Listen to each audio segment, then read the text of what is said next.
On Qaiyani Jesus, the Ahmadiyya position on Jesus, and whenever Jesus is mentioned, we say in the Quran, Isa ibn Maryam, Isa, son of Maryam, and alayhi salatu wasalam. Shaahid Kamal, he is our invited speaker, inshallah. We request him to commence his presentation, and thereafter, inshallah, we will give you a conclusion and summary. Jazakallah khair.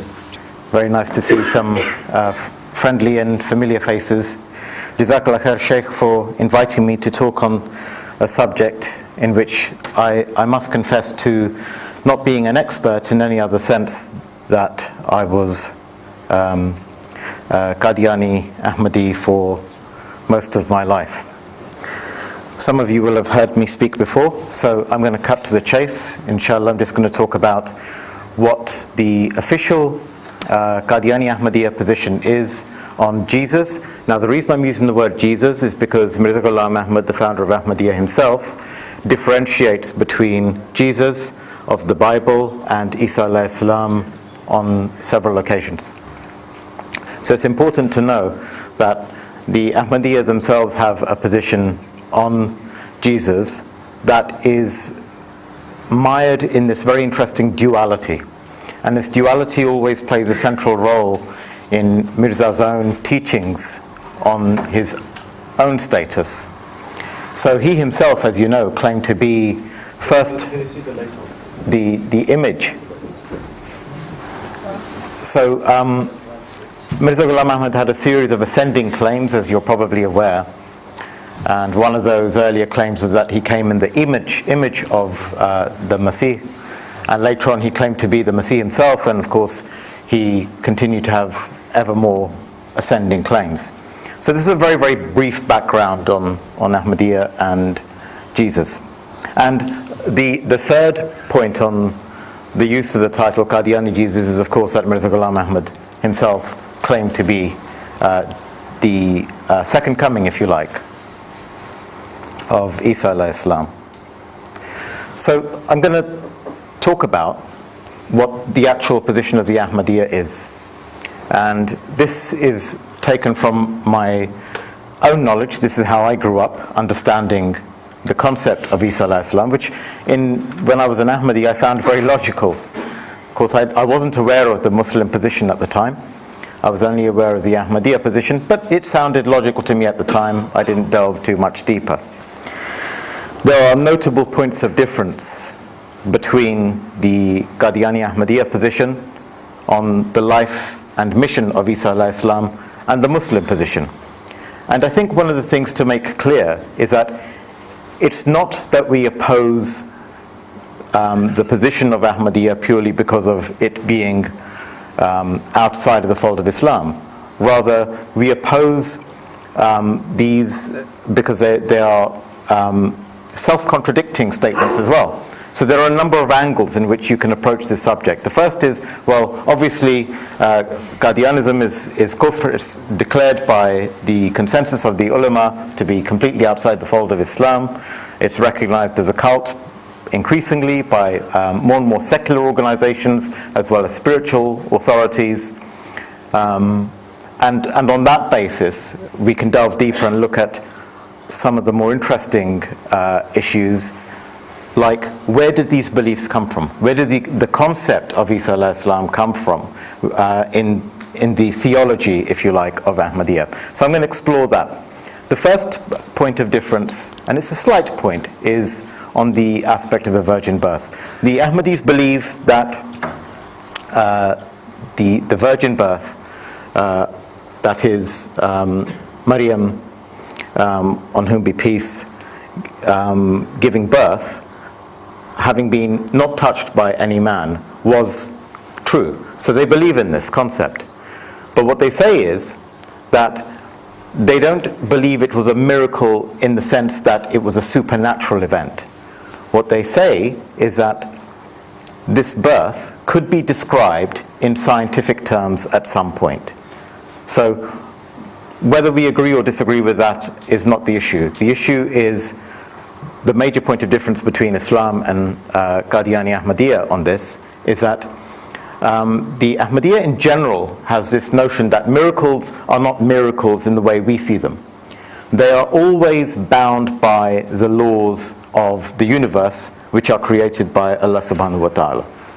Now this is a major difference, and the reason for this is it kind of sets at the center of the universe a creator who is pretty much the model believed in by deists. Now I don't know if anyone has ever heard of the term deism, but it was kind of a 17th, 18th century doctrine where some philosophers believed that God set the universe up and then let it be.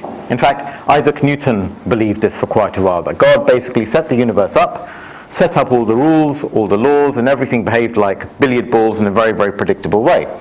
So the Qadiani Ahmadiyya position on the virgin birth is that it was not a supernatural event outside the already prescribed laws, but that one day we'll be able to explain this law. And as I said, miracles in general in the Ahmadiyya are not believed to be supernatural events, whereas in Islam the orthodox view is of course that a miracle is a supernatural event where Allah subhanahu wa ta'ala can do whatever he likes at any point. And of course, given that this is the Ahmadiyya position is such a deistic position, that also kind of goes against the Quran, where we know that Allah subhanahu wa ta'ala sustains the universe from moment to moment. The moment he withdraws his will from the sustenance of the universe, he withdraws his rizq, that's it, game over. The universe will disappear in an instant. It will not be susceptible to any laws that will cause it to grind to a halt or start contracting. We believe as Muslims that the Quran is very explicit on this, that Allah the sustainer, our Rabb, sustains the universe on a moment by moment basis. So that in itself runs contrary to this idea that we have a clockwork universe, which kind of is one position that the Ahmadiyya take. They also take another position as well, but not related to this. As you'll see, their views are quite contradictory. So are we clear on that? The way the Ahmadiyya see the birth of Isa alayhi salam is that, yes, it was a miracle, but they don't think miracles are really miracles. They think they can be explained scientifically. Now, let's quickly have a look at the miracles of Isa alayhi salam as described in the Quran. I'm using the Aisha Bewley translation into English, which I think is the best one out there, but I digress. So starting from 3:46, when the angel said, Maryam, Allah gives you good news of a word from him. His name is the Messiah, Isa, son of Maryam, of high esteem in this world and the next world, and one of those brought near. He will speak to people in the cradle, and also when fully grown, and will be one of the righteous. She said, My Lord, how can I have a son when no man has ever touched me? He said, It will be so. Allah creates whatever he wills. When he decides on something, he just says to it, be. And it is. He will teach him the book and wisdom and the Torah and the gospel as a messenger to the tribe of Israel, saying, I have brought you a sign from your Lord. I will create the shape of a bird out of clay for you, and then breathe into it, and it will be a bird by Allah's permission. I will heal the blind and lepers and bring the dead to life by Allah's permission. I will tell you what you eat and what you store up in your homes. There is a sign for you in that, if you are mu'minun. So, a description of some of the miracles of Isa alayhi salam, qualified very clearly by the term, by Allah's permission, with Allah's permission. So, we believe in every single letter of the Quran. It is explicit on the miracles of Isa alayhi salam. We accept them explicitly without any qualification or reservation. So what is the Ahmadiyya position on the mission of Isa alayhi salam?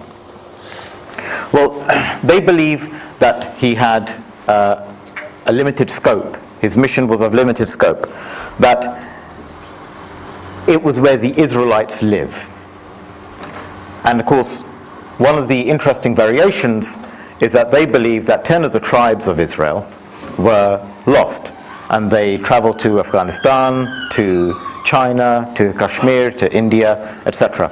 And that some of their descendants are still living there to this day. This is one of their beliefs, and this is what they believe, that his mission was bounded. Now, one of the reasons they say that his mission was bounded was in order to rebut the idea that Isa alayhi salam will descend at the end of time and come as someone who prays behind our Imam at the time, which there are, I believe, mutawatir hadith on this, that he will come to the Imam of the time and he will push the Imam forward and say, no, you lead the prayer. So one of the interesting extrapolations by Mirza Ghulam Ahmad was that Qadian is actually to the east of Damascus, and that he therefore fulfilled the criteria laid out in this hadith.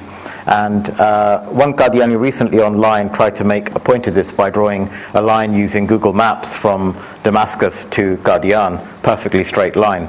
I looked up the latitudes of the two places, and of course there was some variation. The line was not perfectly straight, it had been faked. There's actually about 110 kilometers difference. You'd hit several other cities or towns or places before you hit Qadian. So I mean, I cannot describe this particular deviation, if you like, to the founders of the Ahmadiyya. But Mirza Ghulam Ahmad did himself say that, is Qadian not to the east of Damascus? Thus twisting the words of the hadith. This is playing with the words of the Prophet ﷺ. And we know what happens if someone plays with the words of the Prophet ﷺ, do we not? That person will have to occupy their seat in hellfire. This is a very, very scary thing, and this was done on many occasions. But again, I digress. I'm going to try and stick to the subject, which is what is the official position. So the official position is that the mission of Isa alayhi salam was restricted to the tribes of Israel, and that 10 of those tribes were lost, and that therefore he continued his mission by traveling east, and there were 10 tribes in these various countries that I've mentioned already. And this is where he continued to spread his message to after he allegedly survived the crucifixion. So let's talk about the crucifixion. The Qadiani Ahmadiyya actually believe, and the Lahori Ahmadiyya also, I have to say, also believe that Isa alayhi salam was put on the cross. This is a crucial difference between the position of Muslims and the position of the Ahmadiyya, of all groups of the Ahmadiyya, the Qadianis and Lahoris alike, and all of the other, I believe most of the other subgroups, I can't speak for all of them, that they believe that Isa alayhi salam was actually put on the cross and survived the crucifixion. And in order to justify this position, they use the Bible to support their position. So any evidence that they use does not come from the Muslim position in any way. It comes from the Bible. So they use the Bible to justify this unusual position. It is a very unusual position. Obviously, the Christians have a different view on the crucifixion altogether. No other group, as far as I'm aware, has this kind of view, though the view was propounded a few years earlier by Sir Syed Ahmad Khan. Is that right? He believed that he propounded the swoon theory, and several other so-called scholars at the time also propounded the swoon theory, which was that Isa alayhi salam was placed on the cross, that he didn't die on the cross, he survived, and then there are variations as to what happened after that point. But the Qadiani Ahmadiyya, Lahori Ahmadiyya, and maybe some other divisions as well believe that Isa alayhi salam was placed on the cross, survived the cross, and travelled east, where he continued his mission.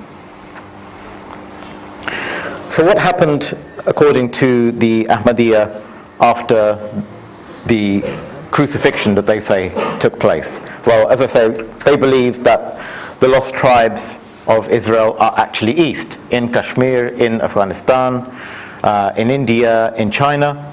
They also believe that the tomb of Isa alayhi salam, where they propose that he died aged 120 after finishing his mission, is. They believe that the tomb that currently has the name of a saint called Yuz Asaf on it in Srinagar in Kashmir is actually the tomb of Isa alayhi salam. That is their position. Now, earlier on I talked about the position of Mirza Ghulam Ahmad on the biblical figure of Jesus and the duality with Isa alayhi salam, the figure of the Quran, and the real figure. Well, there are several issues that are brought up by using this duality. And the reason I bring up the duality is because the figure of Jesus, the biblical Jesus, was attacked horribly by Mirza Ghulam Ahmad. I mean, there was truly some shocking language, and the Sheikh mentioned some of this language before. And the excuse used by Mirza Ghulam Ahmad and his defenders since is that it's okay because this is not the real Jesus, and we only started doing this because they were attacking, the Christians at the time were attacking Muslim figures of respect, including the Prophet ﷺ and his wives. May Allah be pleased with all of them. And I'm going to cover some of those issues. They have a very subtle other defense as well, in that this is not the real Isa alayhi salam that he was referring to. So whatever abuse he meant was for a conceptual figure only, and not a real figure of any kind of imagination. But here's a problem with that approach. As you know, there are several schisms within the Ahmadiyya community, including the Qayanis and the Lahoris, who are the two major factions. Now, if the Lahori Ahmadis, or somebody else, for example, were to attack the Lahori version of Mirza Ghulam Ahmad, who according to the Lahoris is not a prophet, would that be acceptable? Would it be acceptable to cast aspersions on Mirza Ghulam Ahmad as a figure from any other point of view because one or other group was going to be offended? Doesn't make any sense, does it? I mean, it's the same Mirza Ghulam Ahmad. It's not right for me to say, oh, it's okay, I'm attacking the Mirza Ghulam Ahmad of the Lahoris. No, the person that you're attacking is the same person. Just because you're saying, oh, it's your version of the person, in order to use mockery as a device for effect, is not reasonable. It's not reasonable for a Muslim to take this position. Have Muslims taken this position? Yes, some Muslims in the past have taken this position. Some Muslims have used a little bit of mockery in order to rebut or choke back the advances of the Christian missionaries. But is it the right thing to do? No, probably not. It's probably not the correct Muslim etiquette to do this. So this defense that, oh, it was only the biblical version of Jesus that we were attacking is not an acceptable defense. So here's a quote that I think we went over, a similar quote earlier. But Mirza Ghulam Ahmad said, however, who would be wise and pious if we would consider such a person as pious-hearted, who does not refrain from touching young women? A beautiful prostitute is sitting so close to him, almost embracing him. Sometimes she massages his head with perfume or holds his feet. At other times, she lays her beautiful black hair on his feet and plays in his lap. In that condition, Mr. Messiah is sitting in ecstasy. If someone rises to object, he is scolded. In addition to his youth, dependency on alcoholic beverages, and being a bachelor, a beautiful prostitute is lying in front of him, touching her body against his. Is this the behavior of a virtuous person? And what evidence or proof is there that Jesus did not get sexually provoked by the prostitute? The sexual excitement and arousal had done its work to the fullest. This is the reason why Jesus could not even open his mouth to say, "Oh, adulteress, keep away from me." Now, the argument of Qaiyani Ahmadi apologists, and there are written works on their website on this, make it clear that Mirza Ghulam Ahmad is attacking the biblical figure and using this as a device of rhetoric, which one could argue is in itself, in pure debating terms, a reasonable defense. But is this a defense that a Muslim could use? Is this a language? Say, for example, Sheikh Suleiman is speaking to a Christian. Could you use this kind of language in any kind of polite debate or discussion about the religion? Would this be the right sort of approach? This is Sheikh Suleiman. Sheikh Suleiman is one of the most learned scholars in our country, mashallah, but he doesn't claim to be a saint or even a prophet. This man almost claimed godhood. In fact, he did have a revelation where he said, I imagine myself to be God, and I was shaping the universe, and so forth and so forth. So my point here is not that this has not been done by other people, has been done by other people. Other people have used this device. But is it worthy of a decent Muslim to use this kind of approach? No. Could a prophet speak like this? Absolutely not. Now, there is another very important reason why we cannot refer to Jesus in such vile terms. Does anyone know what this reason is? He's a prophet. He's a prophet. He's a prophet. No, the Jesus of the Bible. But you're right. I mean, that's the same figure. That's another good reason. But there's something very explicit. I'm going to go forwards a little bit. Actually, no. Let's carry on a bit. I'll come back to that. Remind me to tell you exactly why this is such a big deal. So let me cover some more quotes. And the reason I want to get to these quotes is because the defense was, remember what the defense was? That Mirza Ghulam Ahmad was attacking the biblical figure of Jesus. Well, here's a different story. And listen to the wording used to describe Isa alayhi salam. The root cause of all the damage that alcohol consumption has had on the Europeans was that Isa alayhi salam used to drink alcohol, perhaps because of some disease or an old habit. When he says Isa alayhi salam, is he referring to the biblical Jesus, or is he referring to the real Isa alayhi salam? So that cannot be used as a defense. I'll come to the Ahmadiyya defense for this position soon, inshallah.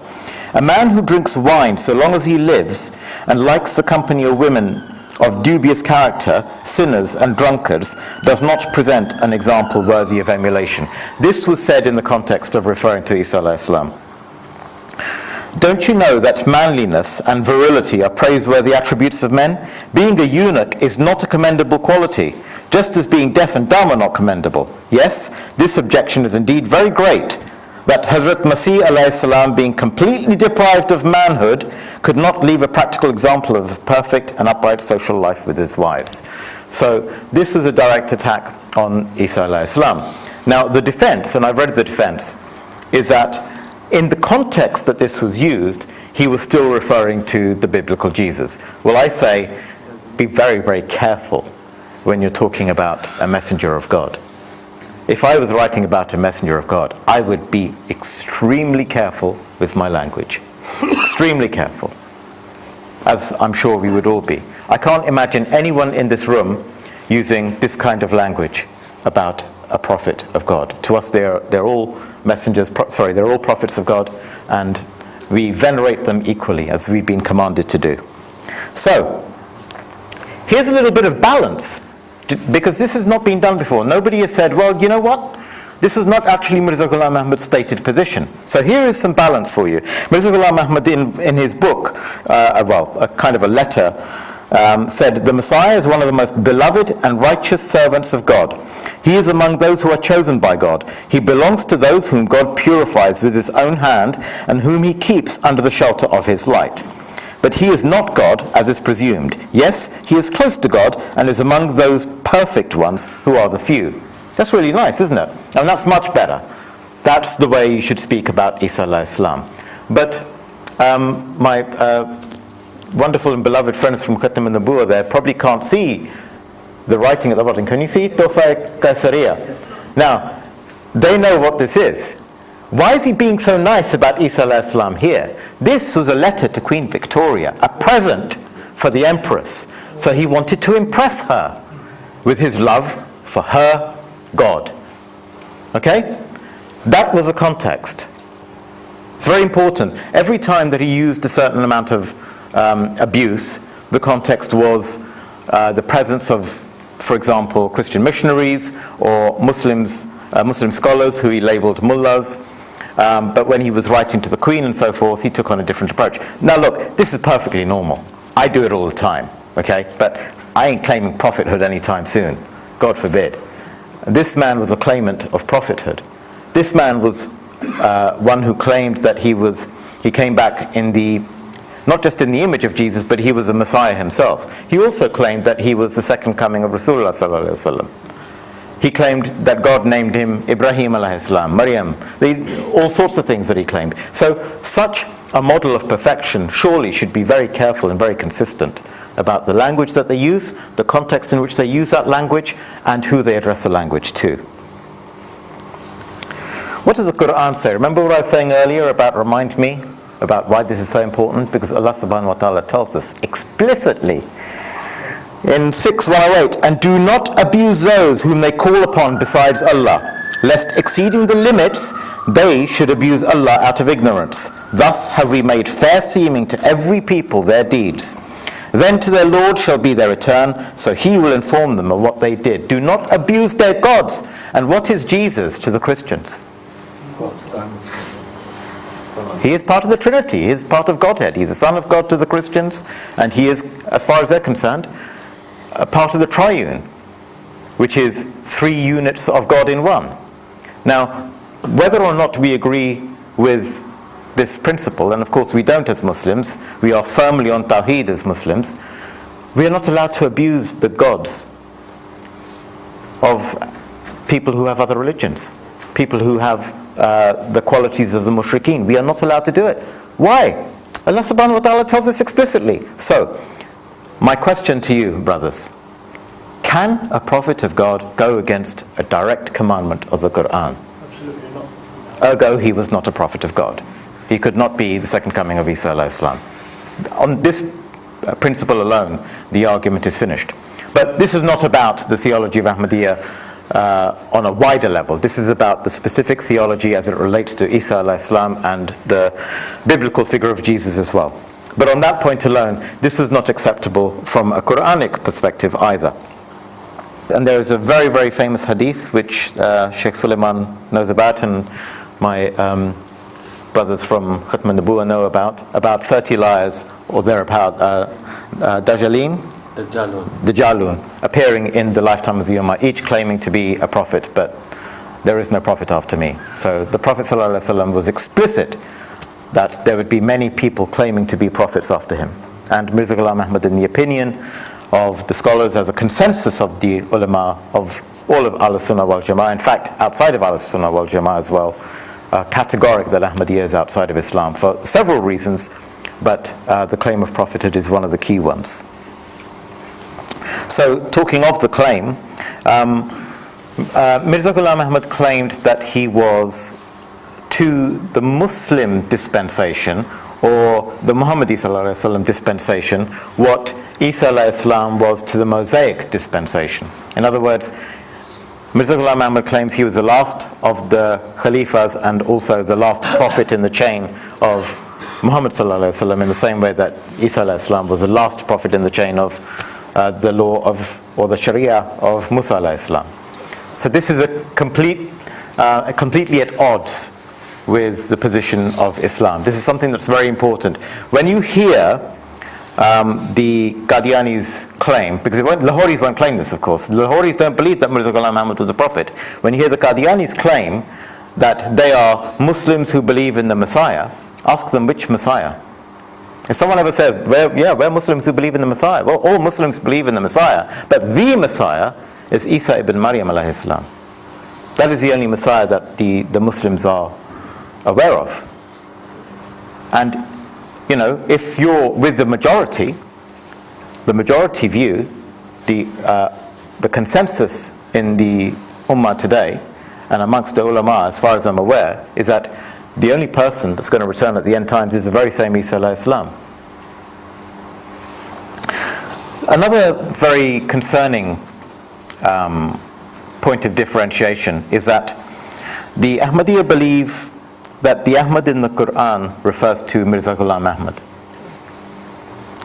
Now, I don't know the relevant verse, but Allah subhanahu wa ta'ala does mention in the Quran that Isa alayhi salam told his people of a prophet to come after him, whose name would be Ahmad.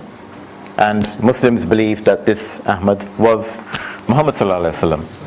Ahmad is just a derivation of Muhammad anyway. The same triliteral root applies to the two names. But the other thing to bear in mind is that Mirza Ghulam Ahmad's name was not Ahmad. It was Ghulam Ahmad. Now, any of you with a subcontinental background will understand what I'm talking about here. But I'll tell you from an English perspective. There is a name in English called Robertson, right? And the derivation is that you call someone Robertson who was a son of Robert. Now, you can't change Robertson into Robert or Roberts. Can't do it. You can't suddenly say, well, I'm not Robertson, I'm Roberts.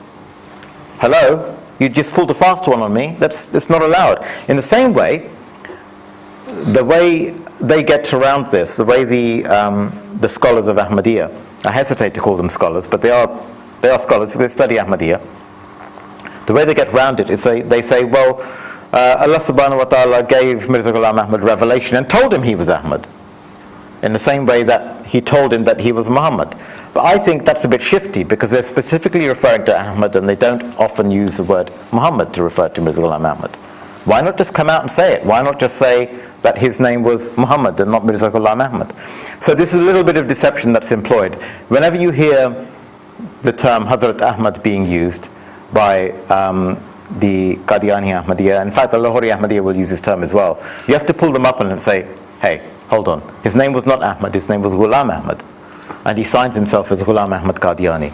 He also claimed to be the last messenger. So that tells you very clearly that this is something that will take anyone who has this as a part of their iman outside the fold of Islam. We know that if you go against any part of the Quran, as far as Muslims are concerned, you are immediately outside the fold of Islam. You cannot say La ilaha illallah and also believe in 5 gods, can you? It's impossible. You can't do this. You can't hold that belief. You can't say, right, La ilaha illallah, right? There are no gods but God. Muhammad Rasulullah, Muhammad sallallahu alaihi wasallam is a messenger of God, not the last. But you can't say that and then say that I now believe that there is another prophet, because that goes against Quran. You can't say the Shahada and then say, I believe alcohol is perfectly permissible when the Quran has made it impermissible. There are many conditions to the Shahada, and the conditions are that you go by Quran and Sunnah, and those conditions are contained in there. So anytime you violate any of those conditions, for example, the Prophet ﷺ made very, very clear there'd be no prophet after him. He also said in a hadith, I don't know the whole hadith off by heart, but he referred to himself as Al-Aqib, the last, and he said, I am Muhammad, I am Ahmad, I am the effacer. So he clearly names himself Ahmad as well. There is no confusion on this issue.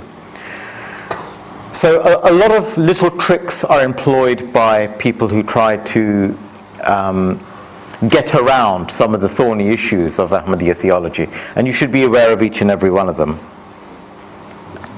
So this, thankfully, is the verse I was referring to, 61:6. And when Isa, son of Maryam, said, Tribe of Israel, I am the messenger of Allah to you, confirming the Torah which came before me, and giving you the good news of a messenger after me, whose name is Ahmad, who was a messenger after Isa alayhi salam.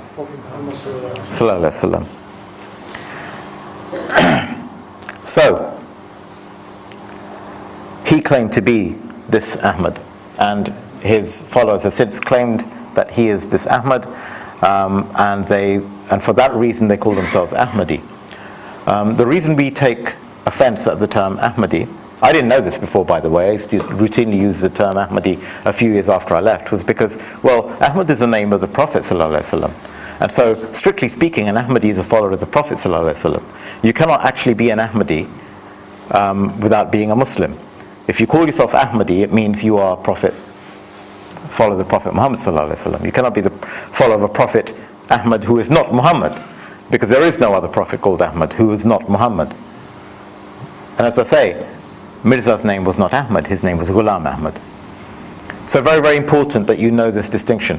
Why we refer to them as Qadianis? Well, I was asked this by somebody recently, somebody quite senior. I can't reveal the identity of this person, but it was an official. An official wanted to know why they found the term Qadiani offensive. So I'm not sure why they find the term Qadiani offensive, because there is a principle that if somebody says, I find this offensive and you shouldn't use it, that you should listen to them. That is reasonable to do that. But I gave them an example. Let's say, for example, there is a small cult that just forms, and the cult says, we are Christians, but their name is actually, they're followers of a man called, I don't know, Robertson, right? So the Christians say, well, these are the Robertsonians, right? But the Robertsonians say, no, we are the Christians, you Christians aren't Christians at all, you're kuffar.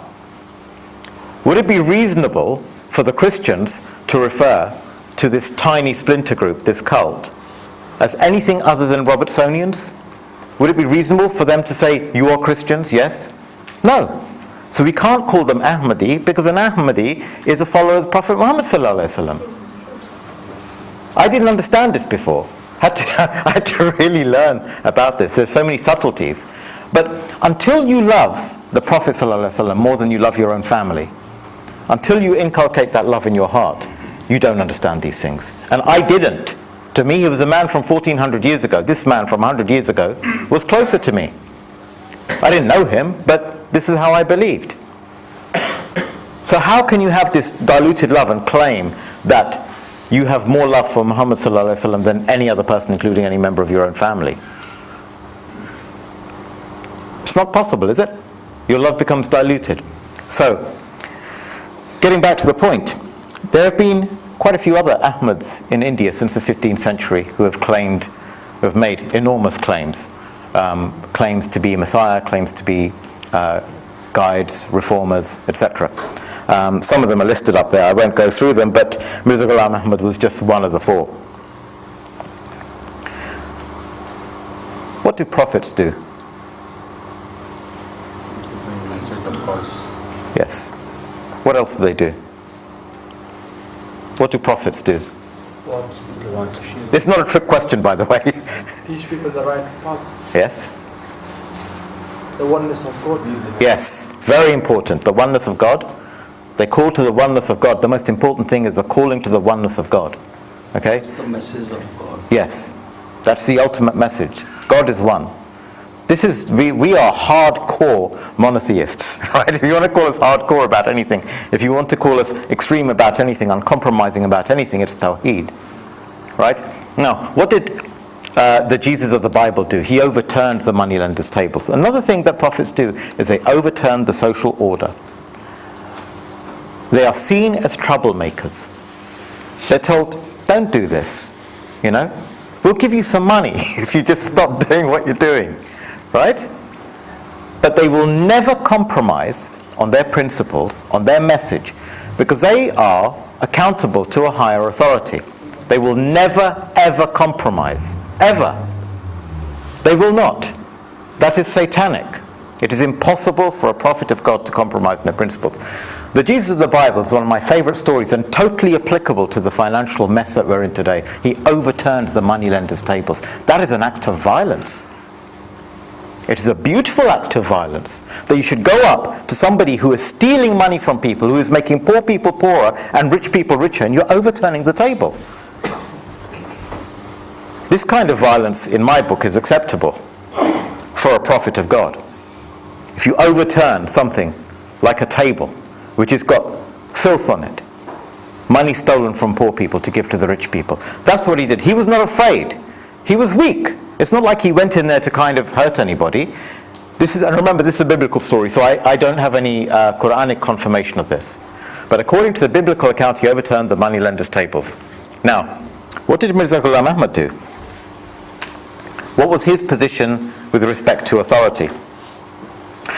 This is the same letter I was referring to earlier, the Dafai Qaisariya, which is sent in 1897 on the occasion of, I think, the Golden Jubilee of Queen Victoria. He says, to teach people the way of true love for and servitude to their Creator, and to explain to people the way of true obedience to their monarch, the exalted Queen, whose subjects they are. We pray that may he keep secure for long our exalted Queen, Empress of India, who has the different nations of her subjects in her benevolent embrace, and from whose single being comfort is being provided to millions of people. This prayerful person who has come into this world with the name of Isa Masih is proud of the being of the exalted Queen, Empress of India and her era. Now, this is one of the most fawning letters to authority you will ever see. It's one thing to be respectful of authority, and we all should be respectful. As Muslims, we should be respectful of authority. But what need was there for this letter to an occupier who had stolen the wealth of India? In India, at around this time, for a period of around 20 to 30 years, as a direct result of British maladministration, tens of millions of people starved to death. Nobody knows about this today. Did you know this? Did you know that tens of millions of Indians starved to death because of British maladministration in the late portion of the 19th century? Hands up who knew this. Did anyone know this? Just a little bit. Just a little. No, we knew the figure. I didn't really know the figure, but we knew that. Yeah. Read a book by Mike Davis called The Late Victorian Holocausts to get a picture of, for example, not too far from Mirza Ghulam Ahmad was preaching his message, that there were soldiers shooting people, protecting bags that were being exported back to Britain from India. The starving people wanted this grain, but they were being shot. This is what was going on.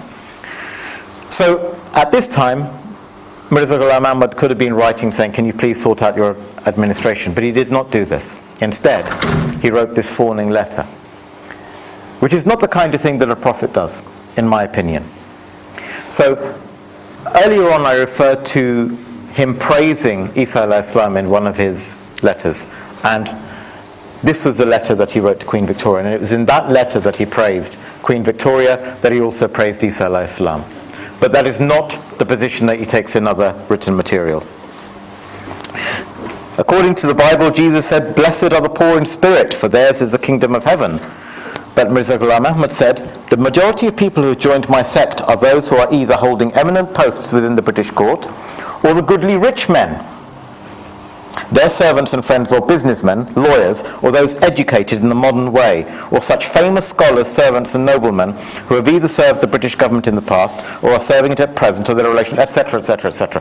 Basically what he's doing, this is in a poster, is he's saying that his followers are wealthy and upright members of society.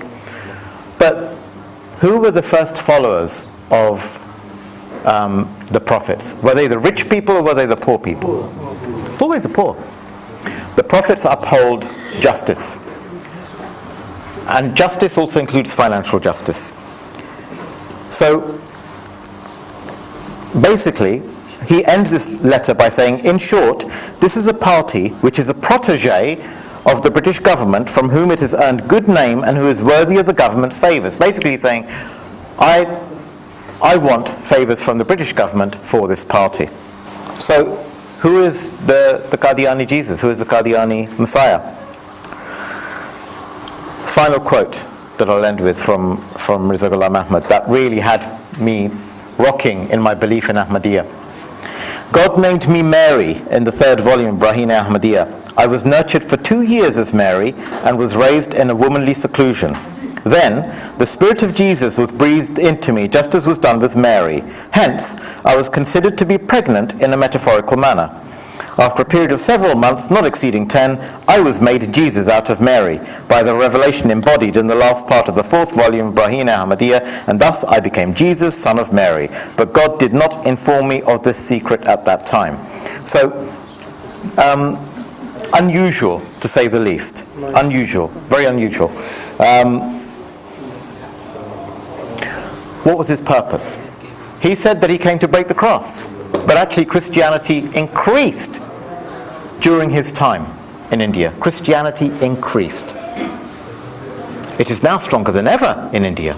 Christianity is growing fast in the world. Anyone go to any of the IERA events? IERA, you ever heard of this Dawah organization? I went to one yesterday, and interestingly they were talking about, where I met Sheikh Suleiman, I'm very happy to say, happy coincidence, where they mentioned an organization called the Campus Crusades Corps or something like that. I'll have to look them up again. They get $667 million a year in donations. They have 25,000 full-time missionaries and 250,000 volunteers. This is serious. This is a Christian dawah organization of incredible power and financial muscle. Did Mirza Ghulam Ahmad do his job if he was a Messiah? Doesn't look like it. But here's the real deal. This is what interests me the most about the Ahmadiyya position. Whether or not you accept the Ahmadiyya position on whether Jesus died or not, and the mainstream Muslim view is that Isa alayhi salam was raised alive bodily. Whether or not you accept that, whether or not you buy into any of that weird stuff, is there any internal consistency in their position? And where did that position come from? There's a guy called Nicholas Notovich, who was an aristocrat. And he came up with the whole theory that Jesus had gone to India several years before Mirza Ghulam Ahmad. Mirza Ghulam Ahmad was confronted about this and goes, no, I didn't know anything about this guy. Yeah, you did. So Sayyid Ahmad Khan's tafsir predated Mirza Ghulam Ahmad's position on the swoon by several years. Was it, I think, 8 years before, maybe more, that he came up with this idea? Mirza Ghulam Ahmad at the time said that he believed in the ascent of Isa alayhi salam. In fact, for the majority of his life, he held this view. It was only later in his life that he suddenly realized, oh, hold on a minute, I am the Messiah, and started to proclaim this errant belief. But the fact is that during his time where he believed in Isa alayhi salam being bodily alive in heaven, he had read these interesting bits of conspiracy theory by other people and became a conspiracy theorist himself. Some of his ideas were plagiarized, in my opinion, and some of the people that he kind of followed were crackpots of the time. They were like the conspiracy nuts of today that you see. And he kind of meshed and molded some of these theories into what is now the Ahmadiyya position on Isa alayhi salam. So the question you have to ask yourself, I think, is not so much, is the theology of Ahmadiyya on Isa alayhi salam valid? That in itself is asking to get involved in a series of debates and lectures in which we are not qualified. Many of us are not scholars. Most of us are not scholars. In fact, some of the greatest scholars in the world are so humble, mashallah, that they themselves say, we are not scholars.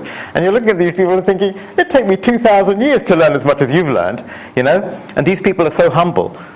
But they themselves will not come up with this kind of stuff. Mirza Ghulam Ahmad had a different kind of reading. He read from many different sources. And he kind of put these things together and came up with these weird ideas. And if you have a look at some of these sources, feel free to check up on them. Most of the information I've got is from the official Ahmadiyya website. If you check up on the sources, you'll see how these people were seen as crackpots. Nicholas Notovich, for example, who came up with the idea of Jesus going to India in the first place, was seen by many to be a complete fraud. That he fabricated the entire story of him having anything to do with this. Nobody accepts Sayyid Ahmad Khan's tafsir of the Quran. There are modern day people who do the same sort of thing. For example, we have a writer whose name escapes me for the moment, a modern journalist who's also done a kind of his own tafsir completely off the top of his head. These are not legitimate tafsir, they're just personal interpretations, which is fine. If they want to do that, that's not a problem. But when somebody says, not only am I going to come up with my own ideas, I'm going to claim that I'm a prophet and spread them, then that takes them out of Islam. So when you do discuss Ahmadiyya theology, particularly on the issue of Jesus, ask them more about, well, where did Mirza Ghulam Ahmad get his ideas from? They'll say God. We'll say, okay, fair enough, but you're saying that according to Mirza Ghulam Ahmad himself, he committed shirk for the majority of his life. Now hands up, any of you who can name a single prophet who's committed shirk. Remember earlier we said that prophets bring tawheed. This is the essential teaching. Name me one prophet in the history of the universe who has committed shirk. Anyone. They are protected from error by Allah subhanahu wa ta'ala. They are protected. But Mirza Ghulam Ahmad, according to his own belief, committed shirk for the majority of his life by believing in the ascent of Isa alayhi salam, because according to the Ahmadiyya doctrine, if you believe that Isa alayhi salam is alive in heaven, then you are committing shirk. So this is his belief, not our belief. So according to his own beliefs, he himself was a mushrik for the majority of his life, which of course rules out prophethood completely. So these are the kind of questions you should ask anyone who believes in this kind of thing. Not about, well, did he die, did he not die? We are not qualified to answer these questions. We are not ulama. We are just ordinary students of our deen. And ask, why did Mirza Ghulam Ahmad move the grave of Jesus 3 times?